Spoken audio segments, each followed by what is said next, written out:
Grounded. Released in July 28, 2020, this year, it is a pre-release, early release video game created by, well, produced and developed by Obsidian Entertainment and published by Xbox Game Studios. Now, it is only available on the PC or the Xbox systems. Right now, like I said, it's a pre-release, but today, actually, the 10th of November, a an extended, enhanced version was released on the Xbox XS, which is supposed to be released today.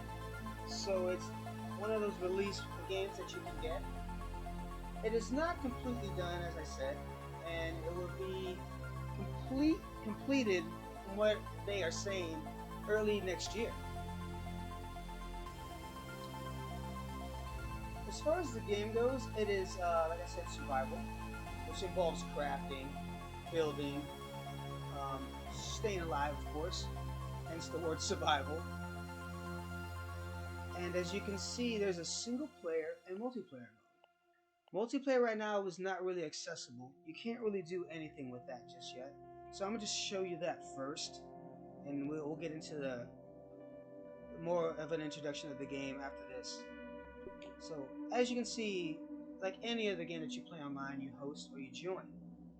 But you can't host because right now there's no multiplayer accessibility. They've been working on that since day one.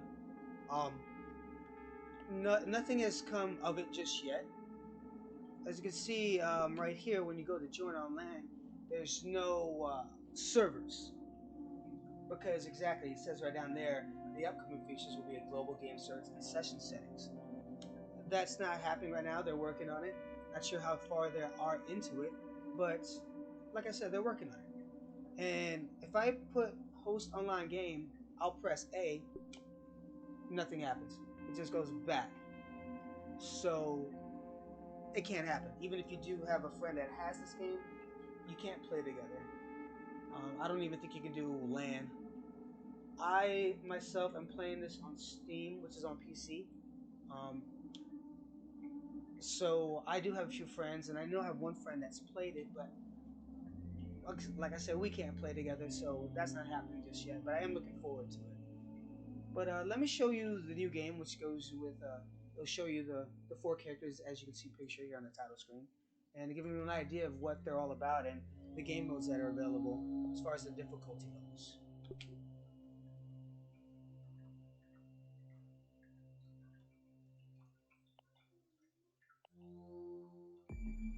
Okay, here we go. In the scenario variables, there's your mode selector. Um, the default is medium, which is normal for most people. You know, most games are that. You know, the default's always normal or medium, depending on what they want to call it.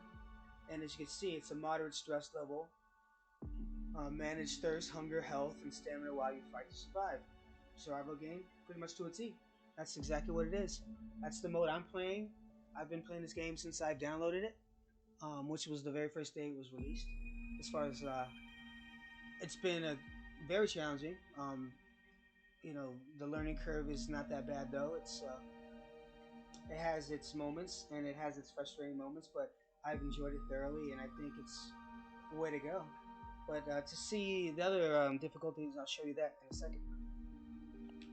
As you can see, they have mild, which is considered the easy mode, and there it gives you a description of it.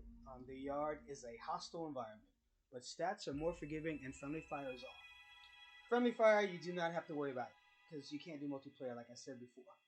So that's not even a thing to worry about right now. But this is a good way to get started to see if you got some rookie gamers that just kind of want to get a feel for the game and not get too frustrated and get killed, not worry about surviving so much. They just want to look around and just get a little minor challenge, and they can get to feel the mechanics with this pretty decently. Now we got Whoa, which I have not tried. I probably will never try. Well, maybe I would. never is the wrong word, I should say. I should say more like I'll probably way down the line do it because the game's not even complete. There's still so much to be done in this game. And medium, I'd have to get all the way through the game before I even decide to come in at that strong of a mode. When multiplayer happens, that's probably when I will play it. Then, as far as like one player, I'll stick with medium. But let's see what woe entails. The most punishing way to live the tiny life. Creatures are tougher, vitals are harder to keep filled, and everything breaks faster. And what they mean by breaks faster, they're referring to your tools and your weapons, which have a good life on this. Because they have their own life meter, as you know. All these crafting games, they do get damaged, they do break. They last a pretty good amount of time.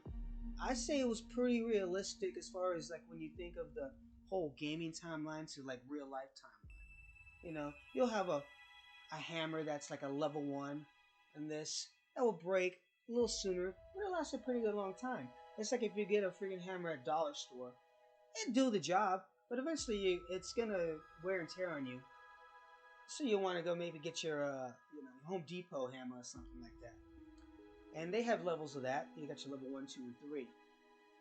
With the weapons, such as hammers, axes, and spears. So I have yet to try WoW again, like I said. Not going to happen anytime soon, but whatever. Okay, this one is a really cool one, creative. I think anyone could find this one interesting. If you want to just get a lay of the land, this is, and just you want to get a feel of just the map and discover it and maybe memorize it, go with this, because as you can see, it's zero stress. Craft and explore with no resource management or existential threats. This allows you to, go through the map, look at it, get to feel the environment, check out the beautiful areas and the graphics that this game has. And, if you have a good memory, you're going to remember everything is. You incorporate that into your medium when you start to play, like, oh yeah, this where this area is, this where this area is. It allowed me to find it with no problems.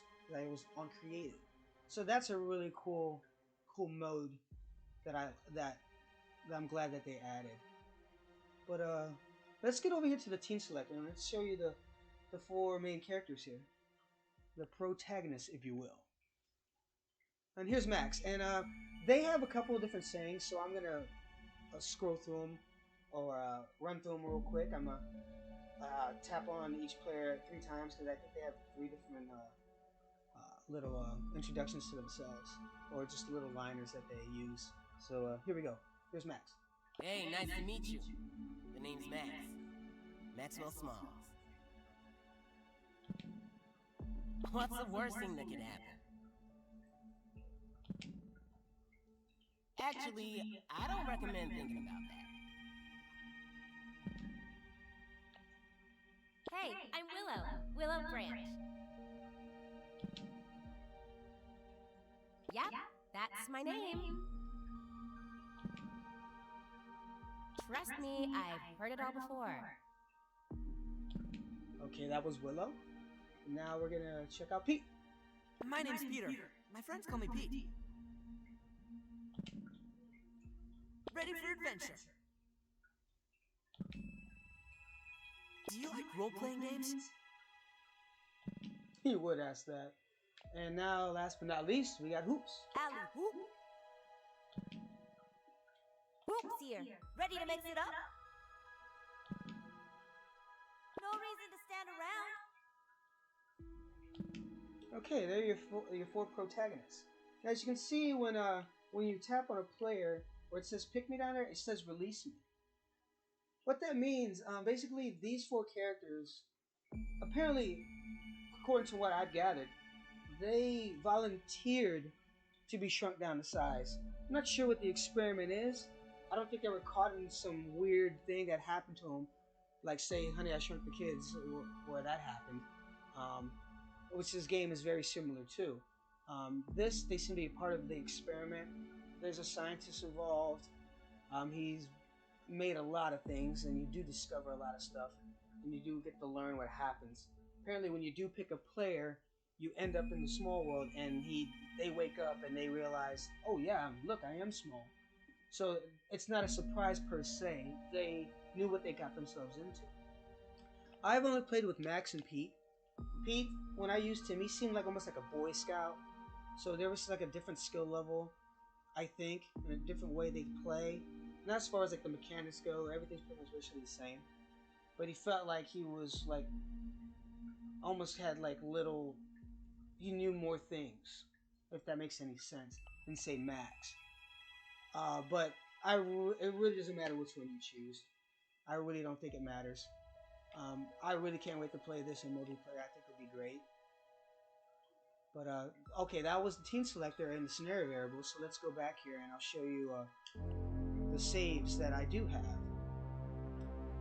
Single player here, and I'm going to show you the continue. As you can see, here's your menu where you got all your saves. As you can see, there's a logout save and an auto save. That's two different kinds of saves, obviously. You're not stupid, you know what I'm talking about. But your logout save, what that entails is every time you log out, it's going to save. But it doesn't give you the option to save. It just says, hey, a little box will show up and it'll tell you, it's gonna save when you log out, just so you know. So there you go. You don't have an option to choose a yay or nay. Your auto save is something that you can select your time differences on, or variables, or what am I trying to say? As far as like, you can set your auto save to a certain amount of minutes in between auto saves. So like between 5 and 20 minutes. I got mine set to 5. I usually play like a couple hours at the most, you know, and every 5 minutes it auto saves. And it lets you know at the bottom left of the corner there on the screen you're playing. That's a good thing because, especially with this early release thing, they got it right. They got it right. You know, it doesn't screw up too much. But when it does, or if it does crash, you know your autosave is going to take care of you. So I set mine to 5 minutes. That way, the crashing didn't affect me too much if it did happen. It's only happened to me a couple times. No big deal. I wasn't on some major quest where I totally screwed me. So I wasn't too sweating that too much. You also can save at any moment on the map anytime you want.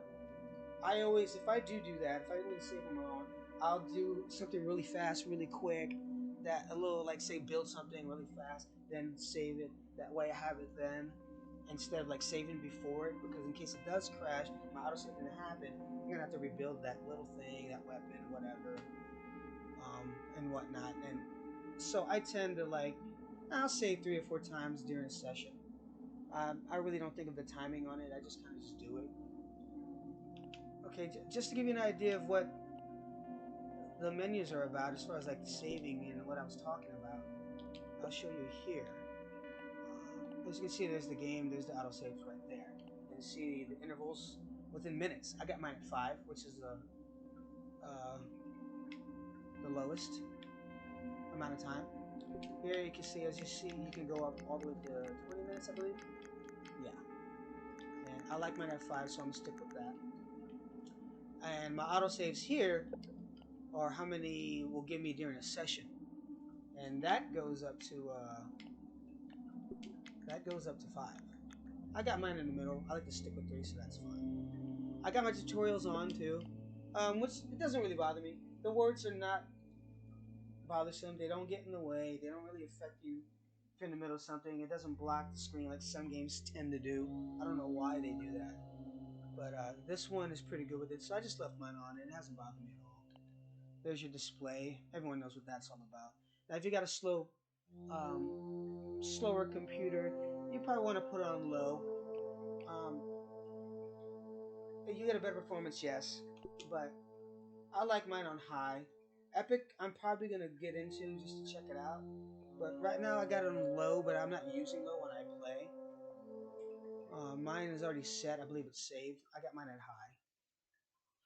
And I'm going to put it at high anyway, just in case it's, for some reason, it's not set to that. HDR display, no big deal. You already know how that goes. Everyone works with that. Now here's your keyboard and your control. As far as your controls for that, you can change the keys if you want and bind them to other ones. As far as like right now, I am using the controller to navigate this menu. I prefer it. The keyboard's okay with this because you can swap between third person and first person. So everyone knows with first-person like shooters, keyboard is probably the way to go because the mouse is faster. This it doesn't matter. You're not playing against each other and sniping and anything like that. So whatever. As far as the controller, here it is. You got all your sensitivities the way you want to do it. I like to have my controller stick sensitivity as far as my looking goes a little low because I don't like it to move too fast. I actually incorporate both of them because you can use them at the same time, which I like, keyboard and controller. Like I'll use the numbers to swap through my items and weapons, and you can put those in slots of like your quick draw as far as like between slots 1 through 8. And your inventory, I like to use my keyboard with that. But as far as my movement, yeah, controller all day, and attack, controller all day. There's your audio. I usually like to keep my music low and my effects. I could make them a little lower than that if I want, but it's not terribly loud, so I kept it at 100. Dialogue is 102. There's not much dialogue in this just yet. You're basically on your own. The animals don't talk. You do run into a couple of characters that do talk and a couple of recordings that you come across, and it happens, but not terribly often. And this is the all accessibility. The one thing I want to show you here is the arachnophobia safe mode. Like if you have a problem with insects or spiders, best to put this all the way up because pretty much you won't have a spider to see. You'll see 2 eyeballs at best, maybe a little head, and you'll know that that's a spider attacking you. Now, if you want it at 0 like I do, you see the full spider in all its glory. They are pretty amazing in this game. They make scary noises. They're aggressive. They attack. They don't look very friendly. So if you don't like spiders, I suggest not putting it on 0. I say put it to max, which is all the way up to 5. And as you can see down there, it says, when this is higher, the spider look and sound less spider-like. So you might want to do that if you're squeamish. One other thing on this menu here is, let's see, down here, you're not going to worry about these just yet because you can't play multiplayer right now. So when they finally get that going, that's when you start worrying about this. But hey, with your hotkeys and when to speak and using the microphone and all that stuff. But that's just, there you go. That's just a little introduction of what this game, the introduction of what this game is going to be about and what to expect and the menus there. All I know is that there's no gameplay going to happen in this video. I'm going to save it for the second one. So, with that being said, I'd like to thank Sidespin Media, Nuts and Bolts Sports, and Sidespin Gaming. And all those who gave me several minutes of their time to watch this video and get an idea of what Grind is all about. Like I said, stay tuned for part 2 for some gameplay and more in-depth reviews. And I'll see you in the next video. Until then, this is Nox-Hardigan saying game on, and I'll see you soon. Peace!